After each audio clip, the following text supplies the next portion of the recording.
शीर्षक: यक्षिणी का अभिशाप। केरल के घने जंगलों में, जहां नारियल के पेड़ हवा में रहस्य फुसफुसाते थे और मानसून की बारिश धरती पर अशुभ ताल बजाती थी, थैनमाला का भूला हुआ गांव बसा था। कभी हंसी मजाक और जीवंत त्योहारों से गुलजार रहने वाला यह गांव अब भयानक सन्नाटे में डूबा हुआ था। एक ऐसा सन्नाटा जो किसी की मौजूदगी से भरा हुआ था, जिसका नाम लेने की हिम्मत कोई नहीं करता था। गांव के लोग यक्षिणी के बारे में जानते थे, एक प्राचीन आत्मा जो गांव की सीमा पर लगे बरगद के पेड़ों के बीच रहती थी। उसकी किंवदंती दुख और क्रोध की एक ताने बाने की कहानी थी।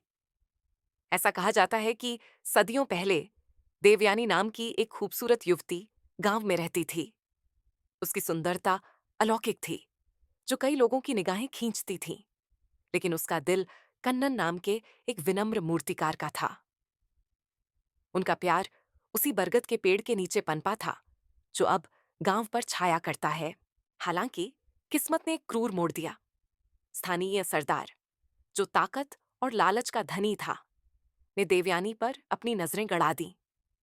जब उसने उसके प्रस्ताव को ठुकरा दिया, तो उसने उस पर जादू टोना करने का आरोप लगाते हुए अपना गुस्सा जाहिर किया। कन्नन ने उसे बचाने की कोशिश की, लेकिन उसे बेरहमी से पीटा गया, अपंग बना दिया गया। देवयानी को गांव के बीचों बीच घसीटा गया और उसे मार दिया गया। उसकी नाजुक गर्दन के चारों ओर रस्सी कस दी गई। उसके आंसू निर्मम धरती में मिल गए। जैसे ही उसकी जान गई, एक अभिशाप पैदा हुआ, एक यक्षिणी के क्रोध का अभिशाप। सरदार की कुछ ही देर बाद मौत हो गई। उसकी आंखें निकाल ली गई थीं और उसकी जीभ काट दी गई थी। गांव वालों ने रात में एक महिला की हंसी की आवाज सुनी, एक ऐसी डरावनी धुन जिसने रीढ़ की हड्डी में सिहरन पैदा कर दी। वर्षों बीत गए और गांव ने भूलने की कोशिश की, फिर भी बरगद का पेड़ बना रहा। इसकी जड़ें धरती की नसों की तरह मुड़ी हुई थीं। इसकी शाखाएं दुख और क्रोध का एक उलझा हुआ ढेर थीं। शाम के समय जो महिलाएं इसके पास जातीं, वे चकित होकर लौटतीं। उनकी यादें टूट जातीं। वे सफेद कपड़े पहने एक खूबसूरत महिला की फुसफुसाहट करतीं, जिसकी आंखों में अश्रुधाराएं चमक रही थीं। इस अशांति के बीच राघवन नाम का एक युवक थैनमाला पहुंचा। पेशे से इतिहासकार, वह भूले हुए गांवों की लोक कथाओं का दस्तावेजीकरण करना चाहता था। उसके लिए यक्षिणी की कहानी एक मिथक थी, समय और अंधविश्वास द्वारा घड़ी गई एक कथा। उसके संदेह ने उसे ढाल दिया, जिससे वह बड़ों की चेतावनियों के प्रति अंधा हो गया। रात में बरगद के पेड़ के पास मत जाओ, वे डर से भरी आवाज में विनती करने लगीं। लेकिन जिज्ञासा एक जिद्दी प्राणी है। एक अमावस्या की रात में अपने अविश्वास से प्रेरित होकर राघवन बरगद के पेड़ के पास गया। हवा भारी थी, गीली मिट्टी और सड़ते पत्तों की खुशबू से भरी हुई थी। हवा बड़बड़ाती हुई लग रही थी, अतीत की गूंज लेकर।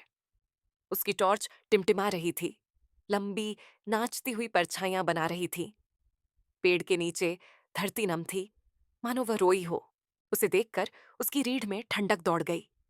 एक सफेद वस्त्र पहने महिला, उसके बाल अंधेरे के पर्दे की तरह नीचे गिर रहे थे।